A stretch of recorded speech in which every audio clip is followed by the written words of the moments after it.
Bugun Laylatul Qadr kechasi bo'lganligi tufayli bu kechaga bog'liq bir ikki og'iz so'zni ham aytamiz. Albatta Laylatul Qadr kechasini iymon bilan, ixlos bilan bedor holda o'tkazilgan kishilarga katta va'dalar berilgan, gunohlari mag'firat qilinishi, jannatga daxil bo'lishlari, Alloh yorlaqab qolsa bir yillik qadar belgilanayotganda qadarlariga yaxshiliklar bitirish ma'nosi, shunga o'xshagan 1000 oylik ibodatdan afzallik ma'nosi, hammasi bu muborak kechani siz bilan biz uchun Allohning buyuk bir rahmati ekanligini demak tushuntirib turadigan narsalar. Shuning uchun bu kechadan unumli foydalanish harakatida bo'lishimiz kerak. Ulamolarimiz Laylatul Qadrni bedor o'tkazishlikni shartlaridan biri bu ishni qilmoqchi bo'lgan kishilar xufton va bomdod namozlarini jamoat bilan o'qisin deganlar. Rasul akram alayhisolatu vasallamdan vorid bo'lgan hadisda kim xufton namozini jamoat bilan o'qisa kechani yarmini bedor bo'lgan bo'ladi. Kim bomdod namozini jamoat bilan o'qisa kechani qolgan yarmida ham bedor bo'lganlik bo'ladi deb aytganlar.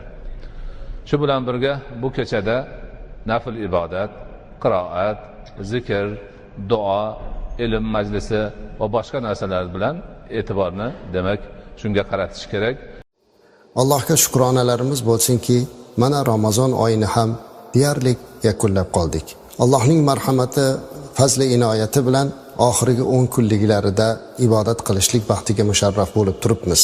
Hammamiz Ramazon oyi kirganda bu yo'g'iga ezgu ishlar, xayrli ishlar, toat va ibodatlarda turishlikni Allohdan so'rab, qo'limizdan kelganicha duolar, ibodatlar qilyapmiz. Nima uchun Qadr kechasiga bunchalik ahamiyat berildi azizlar? Alloh taolo o'zi Qur'oni Karimda Laylatul Qadrning fazilatini hatto payg'ambarimiz alayhisalomda o'zlari ham bilmasligini ta'kidlab aytadi. Estaizu billah, inna anzalnahu fi laylatil qadr va ma adraka ma laylatul qadr. Ya'ni Alloh taolo aytayaptiki, biz Qur'oni Karimda Qadr kechasida nozil qildik. Sizga Qadr kechasi nimani bildirdi? Ya'ni siz Qadr kechasi deganda nimani bilasiz deb payg'ambarimiz alayhisalomdan Allohning o'zi so'rayapti. Rasulimiz alayhisalom Alloh bildirgan narsani biladilar. Alloh taolo shu savolni beryapti. Sizga Laylatul Qadr nimani bildirdi? Va orqasidan o'zi javob berib aytayaptiki, Alloh Laylatul Qadr xayrum min alf shahr. Qadr kechasi u 1000 oydan yaxshiroqdir. 1000 oy. Bu deyarli 83 yildan ko'p, 84 yil degan. Ya'ni kim mana shu kuni bitta duo qilib qo'ysa, 83 yildan ko'p vaqt, ya'ni 84 yil duo qilganda savobini oladi. Kim ko'zidan bir tomchi yosh chiqarsa 84 yil Alloh uchun yig'lagan bo'ladi. 2 rakat namoz o'qisa mana shuncha savob oladi. Va yana bu kunda fazilati, u kuni osmondan butun farishtalar va Jabroil alayhissalom yerga tushadilar. Fiha bi izni robbihim min kulli amr. Ya'ni o'sha kunda hammasini qo'llarida ish bilan, ya'ni amr qilingan taqdir bilan tushadi deydilar. Ya'ni o'sha bir yilda butun mo'min bandalarni taqdiri belgilanadi o'sha kuni azizlar. Bizni qadarimiz, o'sha kuni rizqimiz belgilanadi. Salamun hiya hatta matla'il fajr. Ertalab bomdodgacha toatda, ibodatda turganlarga salomlar bo'lsin. Bu kecha ziyofat qiladigan, maishat qiladigan kecha emas azizlar. Bu kecha uyda, oila davrasida, toatda, ibodatda duo qiladigan kecha. Tafakkur qilib aytishimiz kerakki, yer yuziga butun farishtalar tushar ekan. Bugun sizni xonadoningizga ham Allohning farishtalari tushadi. Endi tasavvur qiling, uyingizga eng nozik odamni aytaylik, bir siz uchun juda hurmatli bo'lgan insonlar mehmon bo'lib kelsa, siz ularni tashlab boshqa joyga ketmagan bo'lardingiz. Qadr kechasida o'tirib, er xotin bir-birimizdan rozi rizolik qilib, uzr ma'zur qilaylik. Farzandlar otasining, onasining duosini olib, ularni rozi qilsin. Ota-onalar farzandlar haqqiga, aka-ukalar, xonadon a'zolari bir-birimizni haqqimizga duo qilaylik. Uyimizda ham dasturxonga katta e'tibor berib, ayollarimizni bir oshxonada ko'p ovqat qilishlikka mashg'ul qilib qo'ymasligimiz kerak. Aksincha, yengilroq taom bilan, ko'proq zikr bilan, ko'proq duo bilan o'tirmoqligimiz kerak. Keling azizlar, Qadr kechalari mana shu oxirgi 10 kunlikka yashirilgan ekan. Har kuni izlashimiz kerak, lekin ko'p kitoblarimizda 26 dan 27 ga o'tar kechasi ta'kidlanganligi uchun juda ham katta ahamiyat beriladi ko'pchilik musulmonlar tomonidan. Shunday bo'lsa-da, uyimizda, oilamizni davrasida ota-onamizning duosini olish imkoniyatida duo qilaylik. Uyingizga shuncha farishtalar kelib turgan bir paytda uyingizda ular bilan birga duo qilishlikni Alloh nasib qilsin. أعوذ بالله من الشيطان الرجيم إنا أنزلناه في ليلة القدر وما أدراك ما ليلة القدر ليلة القدر خير من ألف شهر تنزل الملائكة والروح فيها بإذن ربهم من كل أمر سلام هي حتى مطلع الفجر. Biz uni Qur'oni Karimni Qadr kechasida nozil qildik deydi. Va ma adraka ma laylatul qadr. Qadr kechasini nima ekanligini sizga kim anglatur? Nima ham bildirur? Laylatul qadri xayrun min alfi shahr. Laylatul qadr 1000 oydan afzal. Tanazzalul malaikatu var ruh. Mana shu kechada butun osmon farishtalari, ruh Jibril alayhissalom boshchiligidagi butun osmon farishtalari yer yuziga tushadi. Bi izni robbihim min kulli amr. Albatta har bir ishda Allohning izni bilan yil davomida qilinadigan barcha ishlarni rejasi bilan ular yerga tushadilar. Salamun hiya hatta matla'il fajr. U kecha tong otguniga qadar salomatlik kechasidir deb Alloh taolo ushbu 5 oyatni nozil qildi. Qadr surasi 5 oyatdan iborat. Bu madaniy sura, ya'ni Madinada nozil bo'lgan. Ibn Abbos radhiyallohu anhu dan marhamat bo'ladi. Jabroil alayhissalom Qur'oni Karimni to'liq holda dunyo osmoniga Qadr kechasida Baytul Izzaga olib tushdilar. Lavhul Mahfuzdan Qadr kechasida Baytul Izzaga, dunyo osmoniga olib tushdilar. So'ng payg'ambar alayhissalomga bo'lib 23 yil mobaynida dunyo osmonidan Rasululloh sallallohu alayhi vasallamning qalbi muboraklariga keltirdilar. Laylatul Qadr kechasini avvalambor ma'nosiga bir e'tibor bersak, Laylatul Qadr Qadr kechasi, ya'ni qadri baland kecha. Bu kechada boshqa kechalarga nisbatan beriladigan ajr savob yuksak. Yana bir ma'nosi taqdir kechasi, qadar kechasi. Ya'ni bandalarning taqdirlari bitiladigan kecha. Qadr kechasida Alloh taolo taqdir qiladi. Ularning amalga oshiruvchi farishtalarni Alloh taolo o'zini huzurida bandalarning taqdirini 4 farishtaga topshiradi. İsrafil aleyhisselam, Mikail aleyhisselam, Azrail aleyhisselam va Jabroil aleyhisselam mana shu 4 ta farishtaga topshiradi. Yana boshqa bir qavulga ko'ra, kechaning bunday atalishi, Laylatul Qadr deb atalishi, unda qadrli kitobni qadrli payg'ambarga nozil qilganligi uchun Laylatul Qadr deyildi. Qadr kechasi deyildi. Eng qadrli narsa Allohning kalomi. Bashariyatning eng qadrlisi Muhammad alayhissalom. Eng qadrli narsa, eng qadrli zotga mana shu kechada tushirildi va bu kecha Qadr kechasi deb nomlandi. Rasululloh sallallohu alayhi vasallam mana shu kechaning fazli borasida juda ham ko'p marhamatlarni qilganlar. Oyatda ruhdan murod Jabroil alayhissalom. Salomni mufassir Fahruddin Rozi Qadr kechasida yerga tushgan farishtalar har bir mo'minga salom beradilar. Bu tong otguniga qadar davom etadi.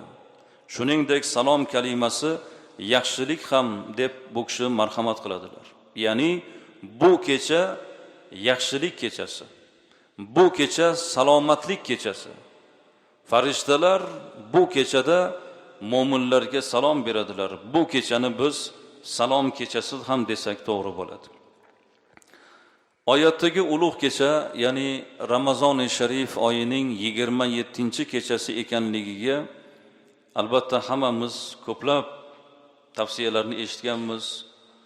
Ulug'larimizni payg'ambar alayhissalomdan vorid bo'lgan hadislarni, Qadr kechasi Ramazon-i Sharif oyining nechanchi kechasi ekanligi borasida ham fikrlar juda ham ko'p. Aslida payg'ambar alayhissalom taraflaridan bu kecha yashirilgan.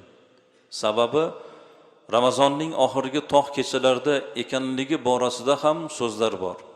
Sababi musulmonlar, mo'minlar bir kechaga suyanib qolmasinlar. Balki tog' kechalarda izlab, o'sha kechalarda bedor bo'lib, ko'proq ibodatlar qilishga rag'bat qilsinlar degan ma'noda aynan oxirgi tog' kechalarda ham degan qavullar ham ko'p. Imomi Nofi' va boshqalardan rivoyat qilinadiki, Qadr kechasi to'laligicha salomatlik kechasi, yaxshilik kechasi. Unda tong otguniga qadar umuman yomonlik sodir bo'lmaydigan kecha. Qadrning aynan qaysi kecha ekanligi borasida turli fikrlar bildirilgan. Ularning mutlaq ko'pchiligiga qaraganda hamma fikrlarni uyg'unlashtirganimizda aksariyat qavullar, so'zlar Ramazonning 27-kechasi Qadr kechasi ekanligiga to'xtamga kelinadi. Oysha onamizdan marhamat bo'ladi. Rasul akram alayhissalom iza dakhala al-ashra min Ramazona ahya laylahu va ayqadha ahlahu. Rasululloh sallallohu alayhi vasallam Ramazonning oxirgi 10 kunligi kelsa, kechalarini bedor qilardilar va uydagilarni ham ibodatga uyg'otar edilar deb Rasul akram alayhissalomni oxirgi Ramazonning oxirgi 10 kunligida bedor bo'lib, aynan mana shu kechalarda Laylatul Qadrga ummatning rag'batini oshirish uchun o'zlarini bedor qilardilar. Oysha onamizdan yana boshqa bir hadisda Rasululloh sallallohu alayhi vasallamdan marhamat bo'ladi. Payg'ambarimiz alayhissalom Laylatul Qadrni Ramazonning oxirgi 10 kunligining tog' kechalarida kutinglar deb aytgan edilar deb Oysha onamiz marhamat qiladilar. Qadr surasida Laylatul Qadr kalimasi 3 marta qaytariladi. 5 ta oyatning ichida Laylatul Qadr kalimasi so'zi 3 bor keladi. Demak, Laylatul Qadr kalimasida 9 ta harf bor. Laylatul Qadr 9 ta harf 3 ga ko'paytirganimizda necha bo'ladi? 27 bo'ladi. Qadr kechasi Ramazonning oxirgi nechanchi kechasi ekanligi borasida albatta fikrlar ko'p, lekin mana shu 27-kechasi ekanligi borasida juda ko'p ko'rsatmalar bor. Abdulloh ibn Abbos radhiyallohu anhu Hazrati Umarning huzurlariga kelib aytdilarki, mening o'ylashimcha dedilar Abdulloh ibn Abbos 27 ga o'tar kechasi Qadr kechasi dedilar. Shunda Hazrati Umar nega bunday deb o'ylaysiz deganlarida, qarang dedilar, Alloh taolo 7 osmonni yaratdi. Hafta kunlarini 7 kundan iborat qildi. Ka'batullohni 7 bor tavof qilamiz. Safo bilan Marva orasida 7 marta sa'y qilamiz. Shayton alayhi la'naga 7 bor tosh otamiz. Ko'p narsalar 7 ga bog'liq bo'lganligi uchun men 27 ga o'tar kechasi bo'lsa kerak degan meni ishonchim ko'proq deganda Hazrati Umar men o'ylagan narsani siz ham o'ylabsiz dedilar. Rasululloh sallallohu alayhi vasallam Imom Abu Dovud Ahmad rivoyatida marhamat qiladilar. Laylatul Qadr 27-kechasidadir degan hadislar bor Rasululloh sallallohu alayhi vasallam. Azizlar, Alloh taolo mana shu kechaning barakotida shunday bizga bir imkoniyatni berdiki, 1000 oylik ibodatning ajri savobidan ko'proq ajr bor. E'tibor bering. Avvalgi payg'ambarlar va ularning ummati bir necha 100 yil yashashgan ular. 600 yil, 700 yil yashashgan, 1000 yilgacha yashagan Nuh alayhissalom. Endi taqqos qilinganda amal ummati Muhammadniki oz umrida amali ham oz bo'lib qoladi. Lekin ummati Muhammadning fazli avvalgi payg'ambarlarning ummatidan shu darajadaki, biz oz umr ko'rsak-da, ozgina umrimizda ko'plab natijaga erishamiz. 1 yil umrida qadrni topgan 1000 oyning ajrini qo'lga kiritsa, 1000 oy 83 yil bo'ladi. 10 yil qadrini topgan odam 830 yillik ajrni topadi. 20 yil qadrini topgan odam 1600 yillik ajrga ega bo'ladi. Agar 40 yil Ramazon qadrini topsa 3200 yillik ajrga ega bo'ladi. O'ylaymanki 60 yoshlar atrofidagi odam 40 yildan ko'proq qadrini topgan. To'g'rimi? 80larga borgan ota-onalarimiz 60 yildan ko'p qadrini topgan. Endi ummati Muhammad qarang, arzimagan umrida hech bir ummat yashamagan, topmagan ajrni arzimagan umrida topish imkoniyatini Alloh taolo ummati Muhammadga nasib etgan. Azizlar, kechaning qadrini nima bilan biz qadrlaymiz? Albatta bu kechada bedorlik bilan, ibodat bilan, namoz bilan, tilovati Qur'on bilan, iltijolar bilan, istig'forlar aytib, tazarrular qilib, Alloh taologa duolar qilib, mana shu kechada gunohlarimizni kechirilishligini so'rab, mana shu qadrini osmonga ko'tarishimiz kerak. Ramazon oyining har bir kuni, tuni ulug', lekin qadrini undan da ulug' deb bilishimiz kerak. Shuning uchun ham bizlar mana shu kunlarni g'animat bilgan holimizda, albatta ba'zi bir odamlar tushunadiki, dasturxon atrofida kechani suhbat bilan, ziyofat, ovqat bilan o'tkazib yuboradi. Aslo bunday qilish kerak emas. Mayli yig'ilib ibodat qilib xonadonda o'tirsak ham alohida. Agar umumiy holatda bo'lsa, bir odam tilovat qilib boshqa odam eshitsin yoki bir odam suhbat qilsa boshqalar eshitsin, lekin yo'q joydagi suhbatni qilib, ziyofat bilan, ovqat bilan ziyofat dasturxonini atrofida o'tkazish bu qadrning kechasining maqomiga to'g'ri kelmaydi. Ilgari o'sha ittifoq davrida shunaqa bir farazlar, qarashlar, shunaqa bir yolg'on tushunchalarni kiritishga harakatlar bo'lgan. Qadr kechasida nima bo'ladi? Osmondan bir qush uchib o'tadi. O'sha paytda nimanidir ushlab qolsang tilloga aylanadi degan odamlarni e'tiqodini ibodatdan burish, odamlarni e'tiqodini buzish. Aslida bu kechada biron narsa uchib o'tmaydi. Bu kechada Qur'on nozil bo'lgan.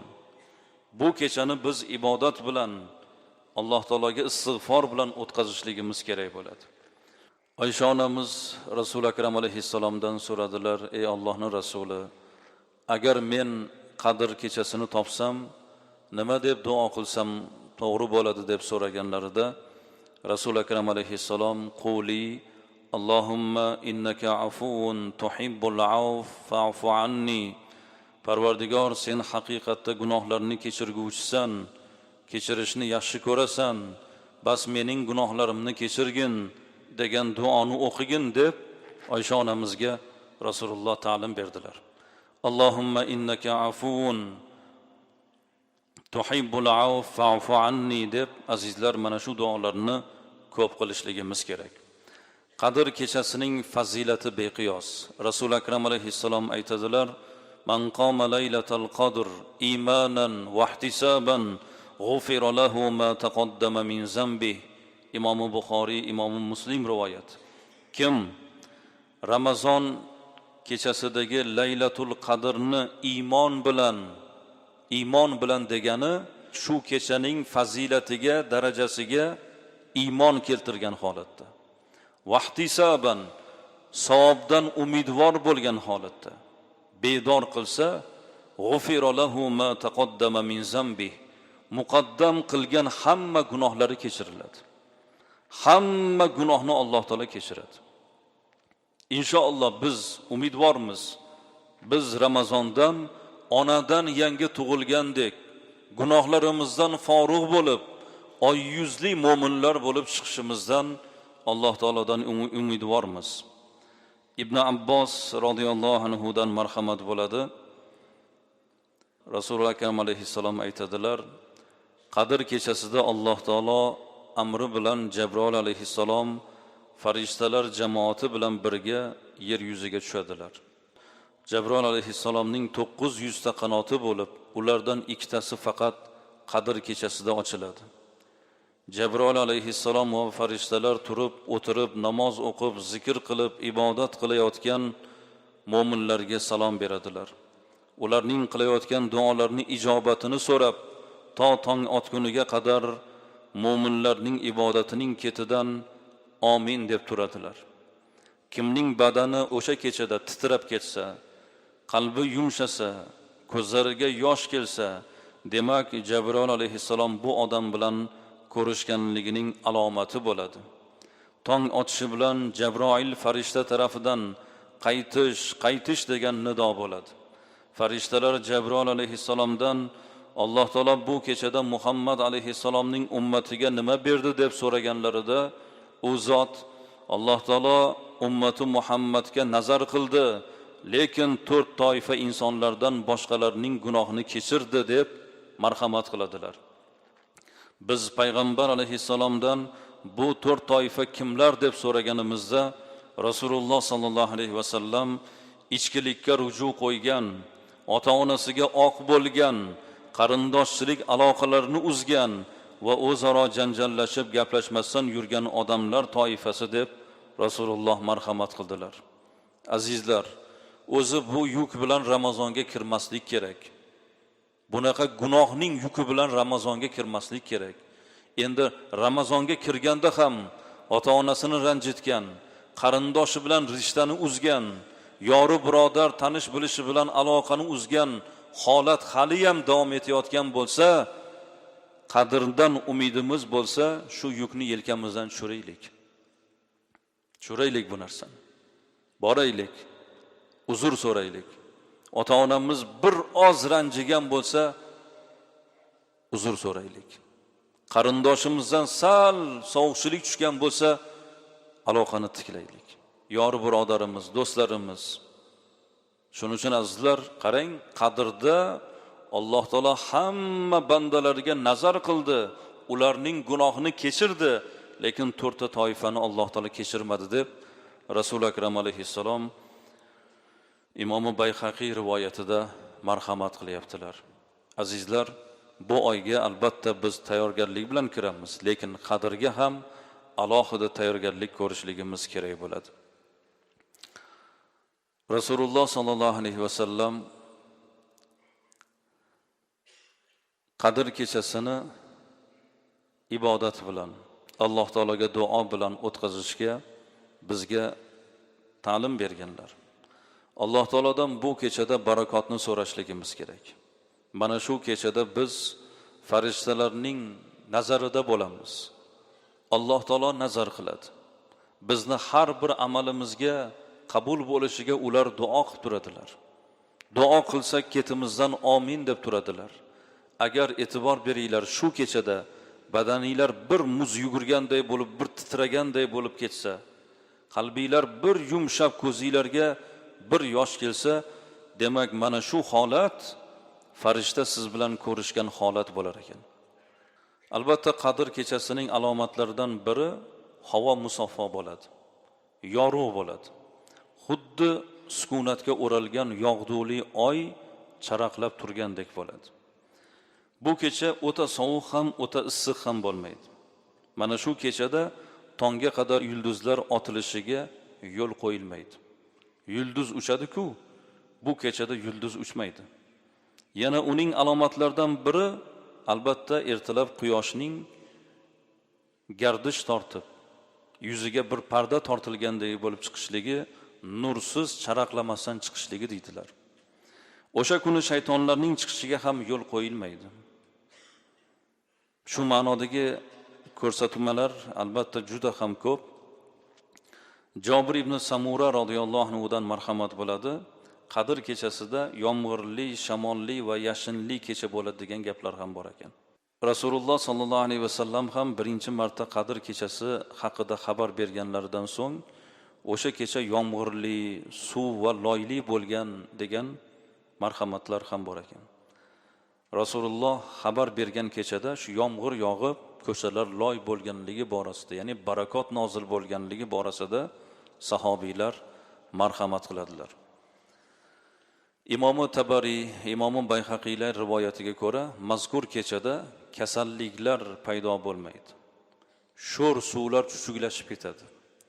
Daraxtlar o'z shoxlarini yerga egiltirib turishlari kabi haqida ko'rsatmalar ham bor. Azizlar, qanday bo'lsa-da inshaalloh Ramazonni inshaalloh ulug' bir dahasiga kirdik.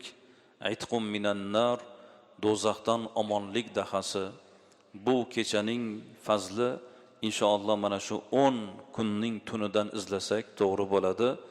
Mo'min odam inshaalloh Rasulullohning sunnatlari, Rasul akram alayhissalom oxirgi 10 kunlikni tunlarini bedor qilardilar. Inshaalloh mo'minlar bu kunlarni g'animat tunlar, umr daftarimizning oltin zarvaraqlari qilib bitiladigan ulug' lahzalarda yashab turibmiz. Alloh taolo barchalarimizdan bu amallarni o'zi qabul aylasin.